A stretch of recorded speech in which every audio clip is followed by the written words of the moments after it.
Washington, calling Counterspy. Washington, calling Counterspy.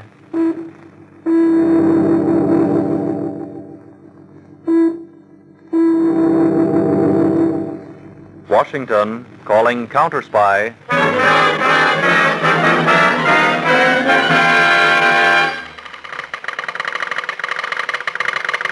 Harding, Counterspy, calling Washington. Harding, Counterspy, calling Washington.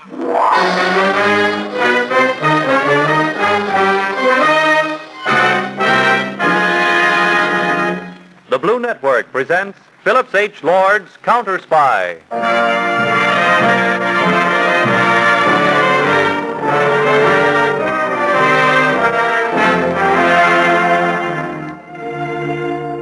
Backing our great Army and Navy at the front is our invisible army of United States counterspies who work quietly, effectively, and swiftly against the enemies in our midst.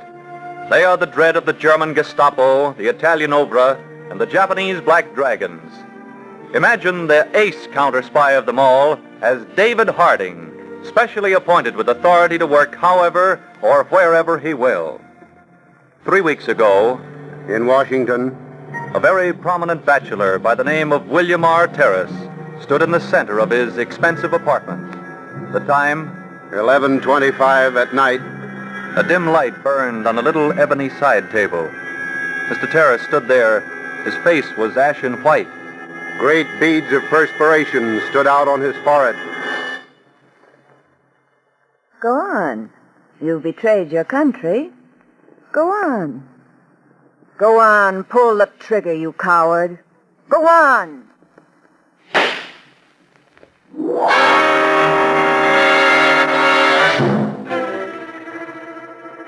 Tell the editor to hold the press. William R. Terrace has just committed suicide in his living room. He left a note saying it was because of ill health.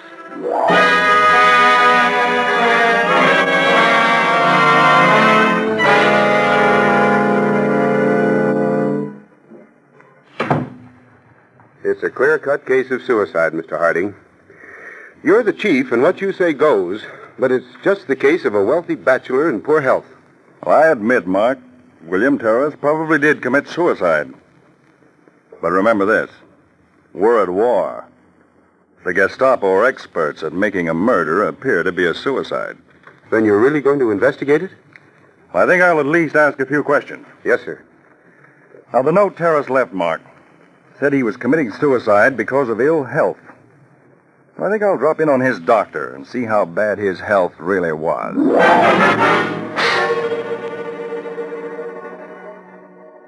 You would know, Doctor, if Mr. Terrace was in poor health? I was shocked at his suicide, Mr. Harding. From everything I know, Mr. Terrace was in perfect health. That's quite interesting. I think I'll go over to Mr. Terrace's bank and see if finances were worrying him.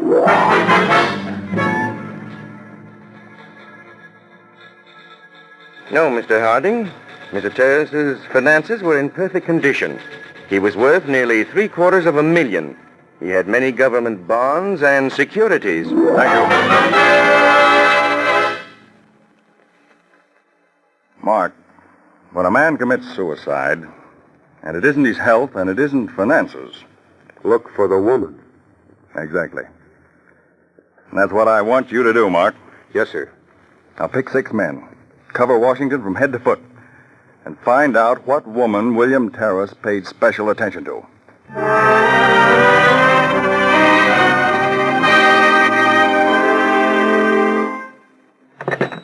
Yes? Mr. Harding, I've just completed that investigation.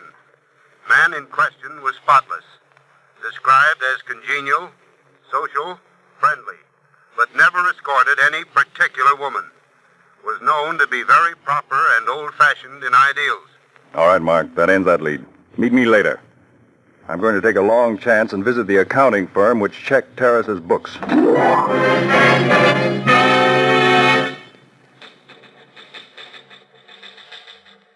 Why, yes, Mr. Harding. We've been the accountants for Mr. Terrace's firm for 9 years. I want you to go to Mr. Terrace's office and get his office pad of appointments for the past year. Now check that appointment list for lapses of time. Then check those dates against his personal checks and see what checks were made out during those periods of absences. This should tell us where Mr. Terrace was during those absences.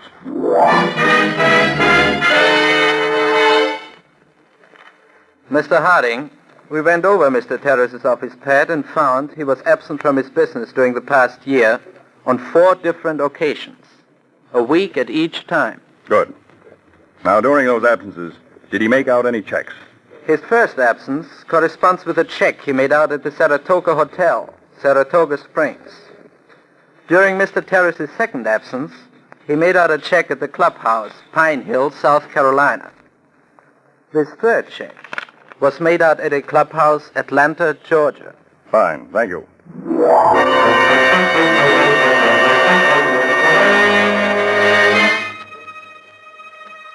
Proceed. This is G6, calling from Saratoga Springs. Man in question spent week here in company of woman. Dark complexion, about 31, expensively dressed, unusually attractive. Full report follows. Fine. Proceed. G8, reporting from Pine Hill, South Carolina. Man in question stayed here accompanied by unknown woman in early 30s. Most attractive, expensively gowned, dark. Report follows.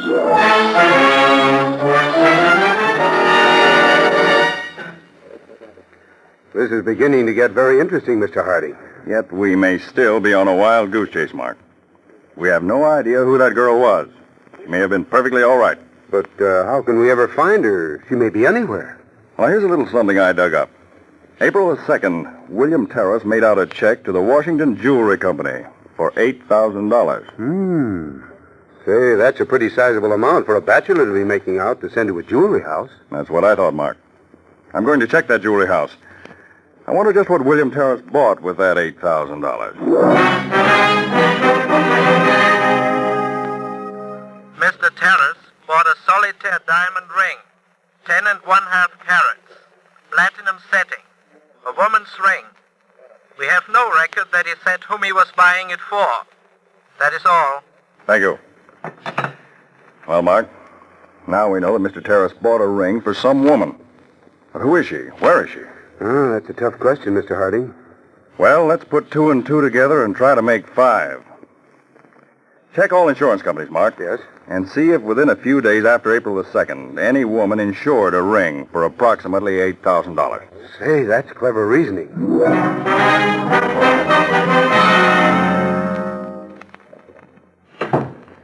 You win, Harding. We're getting hot. Here's the insurance report. April 5th, a solitaire diamond ring, platinum setting, was insured for $8,000 by a Miss Avery Rollins of 1370 Lincoln Boulevard, Northwest, Washington. Rollins. Avery Rollins. That name's very familiar. She's high society, Mr. Harding. Lives with her uncle and aunt. Uh-huh. Now, I got a report on her. Age 32, height 5 feet 5, light hair, light complexion, very social, educated at the Sorbonne, Paris. Above reproach. Yeah, but the woman seen with William Terrace at the resorts was dark hair. The weights are approximately the same, both apparently wealthy, both smart dressers. Mark, there's something wrong, something very wrong. It's a problem that's got to be approached from some unusual angle.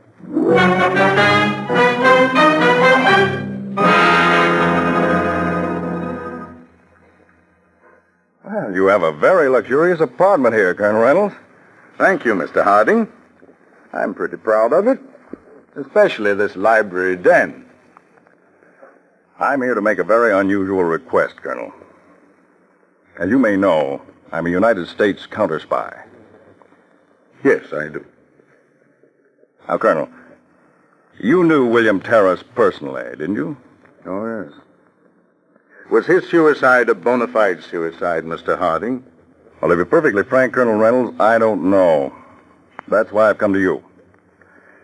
I need the aid of a citizen, Colonel, prominent, who has some government responsibility. You're 48? That's correct. A bachelor? A confirmed one. You're a very handsome man. Oh, come now. Come. Yes, and very fascinating to women. Now, wait a minute, Harding. No, this is very serious business. Now, you're chairman on the board for the new airplane formations and armor. Yes? That makes you a very interesting person to certain other persons. Colonel, do you happen to know a Miss Avery Rollins? A very gorgeous woman, but I've never happened to meet her. She's usually surrounded by any number of admirers. Well, I'm going to arrange for you to meet her, Colonel Reynolds. And I'm going to ask you to make yourself just as interesting to her as possible. In fact, I'm going to ask you to try and make it even a constant attachment for a time. What? Oh, no, Harding, that's a little too much. I don't wish to get mixed up with women. Now, Colonel Reynolds, you could be the principal factor in possibly exposing one of the most cunning spy rings in this country today. You don't think Avery Rollins was in any way connected with Terrace's suicide? You don't think she's acting as a spy? That's what I want to find out, Colonel. Good Lord, Harding. I've arranged with Lady Keston to give a formal ball next Friday evening. I've given her a list of guests she's to include. Miss Rollins will be one. And I'd appreciate your being another and casually meeting her. Naturally, Rollins. Mr. Harding, under these circumstances, no man could refuse. I thought you'd feel that way, sir. Now, after you meet her, please don't try to contact me in any way. Leave it up to me to find out what you're doing.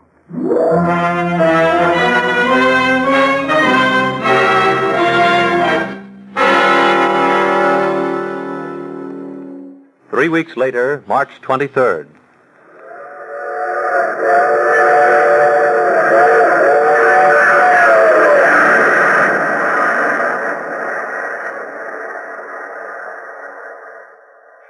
G6, the colonel boarded train at Washington. After an hour, was joined by a woman already on train. She is of dark complexion, expensively dressed, very attractive, black hair, height approximately 5 feet 5. Ticket reads Palm Springs. That is all. That's strange.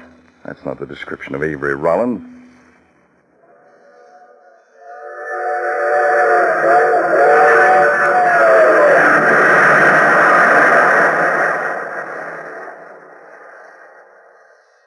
April 6th, 4:20 p.m., the colonel in question boarded train at Washington.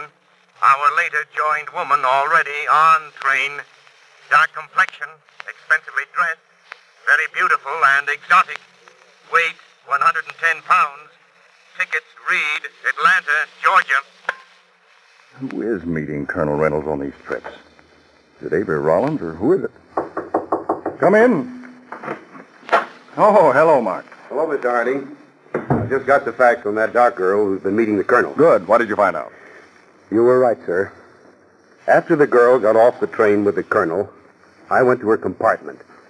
There were unmistakable signs of dark-colored powder, blonde hair, and black hair which showed at the end of the hair, as if it had come out of a wig. Now, she must get on the train, get a compartment, and change her appearance before she comes out and meets the colonel.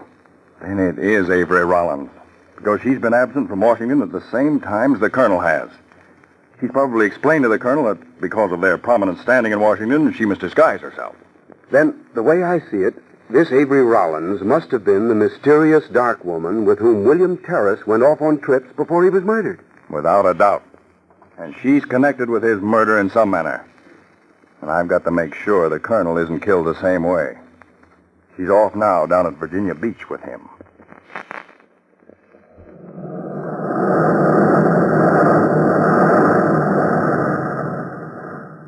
What a sunset, Avery.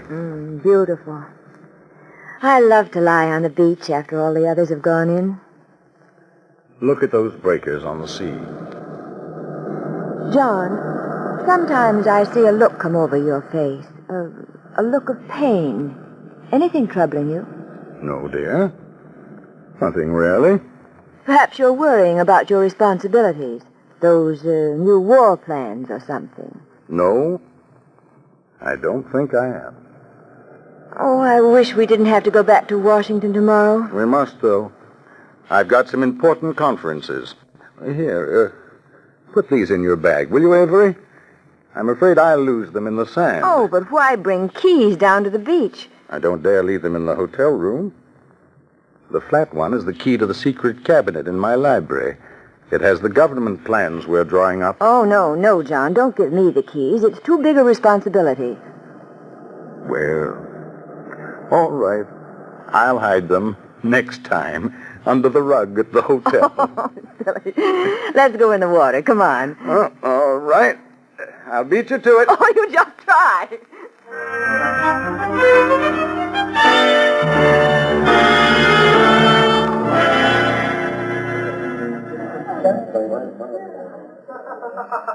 Oh, I was looking for you, Harding. Well, hello, Colonel Reynolds. Glad to see you. Sit down.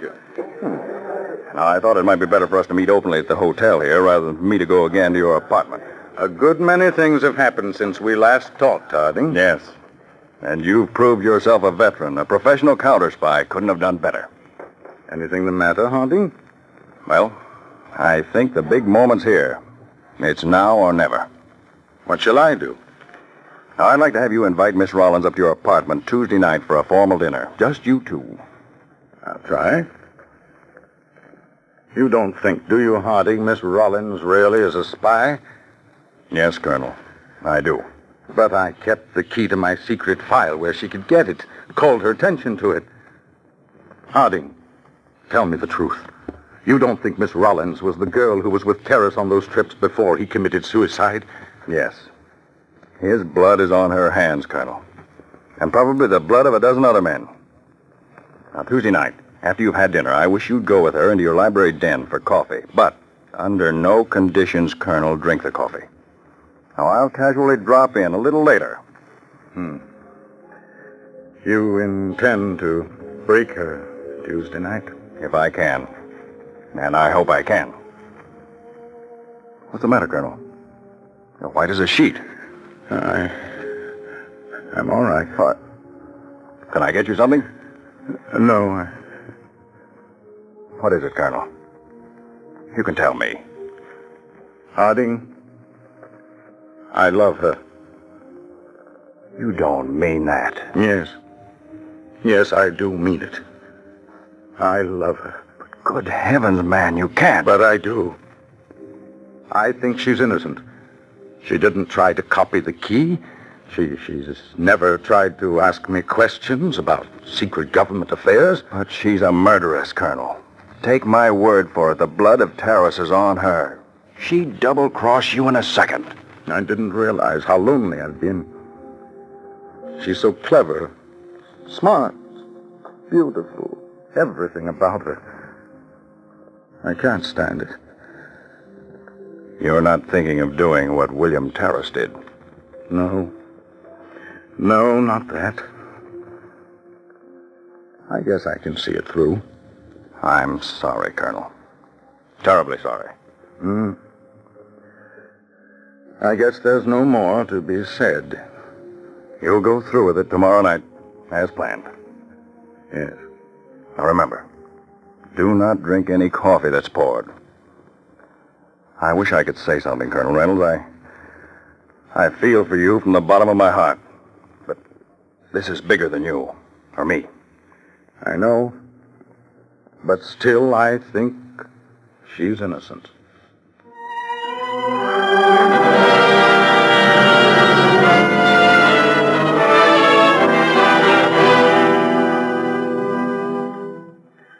Some more champagne, Avery? Please, John. That's a stunning evening gown. It blends right with your skin. Oh, flattered. Some more champagne for you, sir. Yes. And Martin. Yes, sir. Miss Avery and I will have our brandy and coffee in the library tonight. Yes, sir. And I'd like to have you remain this evening. Very good, sir. Oh, by the way, Avery, did you ever know William R. Terrace? Terrace? Wasn't he the man who committed suicide about 4 months ago? Yes. I've seen him, but I've never met him. Oh. Awful thing, wasn't it? I've heard some people say it wasn't suicide. Yes, but you can't tell from rumors. Oh, like the silverware? Oh, You caught me looking at it, John. Yes, I do like it. Everything about this place. It's so tasteful. I had thought I was perfectly contented. But now it all seems so insignificant. To have something really worthwhile, you've got to have someone to share it with. I found the same thing true, John. Closeness and comradeship mean more than anything. Shall I have Martin serve the coffee and brandy in the library? Yes, do I finish? Let me help you.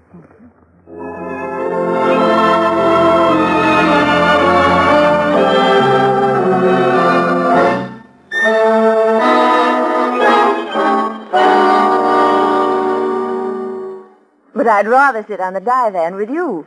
Avery, you look like the most sophisticated woman in the world. Like one of those gorgeous paintings. And then you say something so tender. Oh, but a woman should be a mystery to a man. There. Avery. I know. But you don't know how much. Yes, I do, John. My heart's pitter-pattering the same way. It has been ever since that last trip. Do you love me, Avery? Yes, John. Very deeply. Avery. Pardon me, sir, but Mr. Harding and his friend have called. Yes. Yes, Martin, show them in. Certainly, sir. Why did they have to come at just this moment? Well, Harding's a very good friend. I guess he's just dropping in. Oh, we were just on our way to the club. We thought we'd stop in, Colonel. Hello, Harding. Glad to see you. Have you met Miss Rollins? I don't believe I've had that privilege. Good evening, Miss Rollins. Good evening, Mr. Harding. Miss Rollins is a friend of mine, Mr. Mark. Good evening, Mr. Mark. It's a pleasure. And Colonel Reynolds, Mark. Good evening, Mr. Mark. Won't you join us in the brandy and coffee? No, thank you. We've just finished dinner. Sit down, gentlemen, and make yourselves comfortable. Thank you. Well, while you men chat, I think I'll go and freshen up a bit. We just finished dinner, a delicious dinner, Mr. Harding, but fried chicken, and you know what that does to the hand. Well, I've always maintained the only real place to really enjoy fried chicken was in the bath. Well, you men chat, and I'll be back in just a few moments, if you'll excuse me. Harding, it's all right to talk in front of Mr. Mark? Yes, Colonel. He's a counterspy in active service. Harding, it can't be true. She's too decent. I'm going crazy. So, Colonel Reynolds, I'm going to have to be brutal tonight. Ordinarily, I wouldn't operate this way.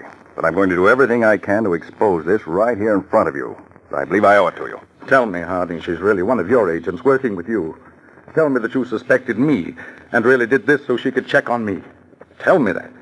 Ease my mind. The only way, Colonel, is to let this unfold. Now, would you ring for your butler, please? Why, yes. Yes.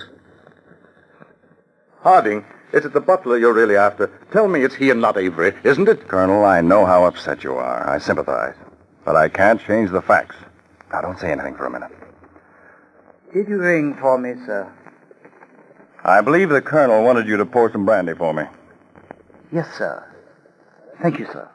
This is a gun in your stomach. Don't move. Harding! Quiet, please, Colonel. Cuff his hands behind him, Mark. Tight. I've got him. Then he's the man you're after, not Avery. I believe he... Martin. There. Without his wig, he looks more natural, like his pictures. Your butler, Colonel Reynolds, is Herr Franz Berkman, one of the cleverest Austrian spies. I am not him. I do not know whom you are talking about. Colonel, when your butler was hurt by a car 6 weeks ago, you might be interested to know it was a plot. The man at the wheel of the car which ran down your butler was this man standing here. He wanted to pose as a butler so he could get in your house here. We've been checking on him for weeks. Here. Drink the coffee you served the Colonel. Drink it. Now, you don't like doped coffee, huh, Berkman? Please, Harding, Avery is coming back. Now, watch her when she comes in. I think she'll be pretty surprised. Is something the matter in here? Well, is that your butler? His hair... Yes, Miss Rollins. We removed his wig. Why? Well, for the reason that he happens not to be a butler. But Herr Franz Berkman, a very noted Austrian spy. Spy? He's a spy. Yes. Quite a catch. Oh, I'm so glad you caught him. Mark, take Berkman over to the other side of the room. Come on, Hitler, or I'll lead you by the nose. Oh, John, you must feel terribly about this taking place in your apartment. Here, take this brandy. You look like a ghost. Thank you. Thank you, Avery. Thanks. Now, Colonel Reynolds, I have a record I'd like to play for you. Would you mind my using your machine? Why, no. No, the switch is right on the side of the radio. Right. It's just a short recording. I feel a little dizzy. I guess I'll sit here by you, Avery. Good. What kind of a record is it, Mr. Harding?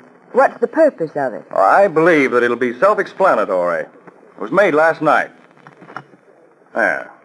The lines were spoken rather softly at the time, but I'll turn on the full volume so we won't miss anything. Here.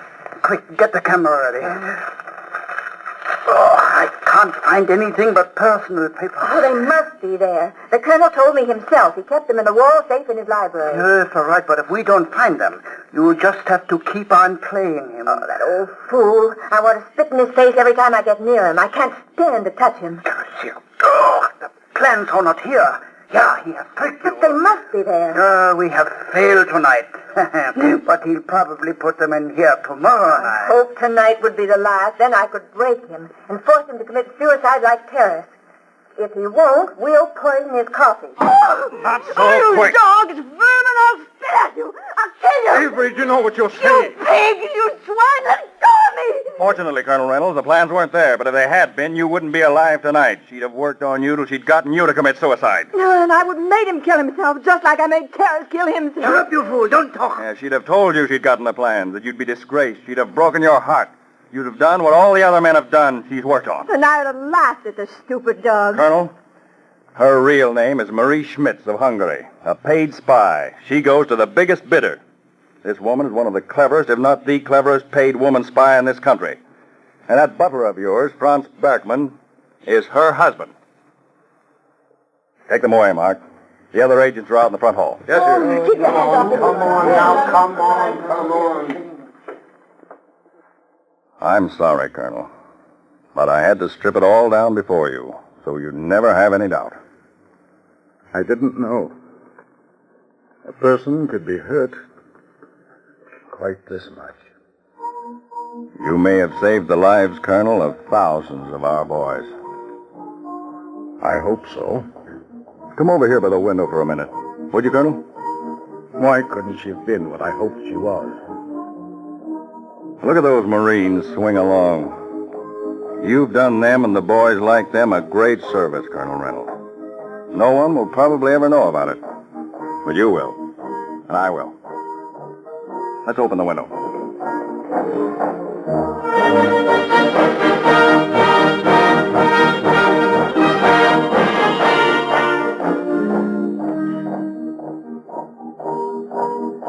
Doesn't that send a thrill through you?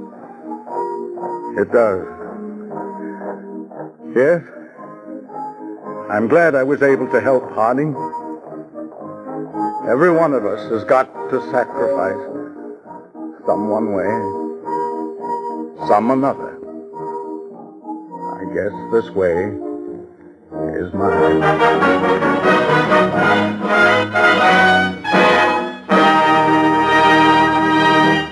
All over this country tonight is spread a great army of counterspies, men working to protect you and our boys at the front.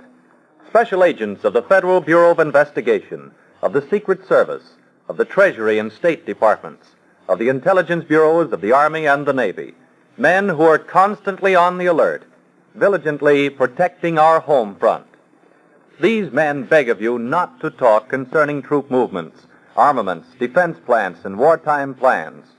There are many leeches, enemy agents, just waiting to pounce on every little scrap of information so their experts can piece it together into a big, compact picture of our war efforts. Next Monday evening, Counterspy David Harding will be on the air. Tell your friends, invite them to listen in to these exciting dramatized cases portrayed weekly at this time.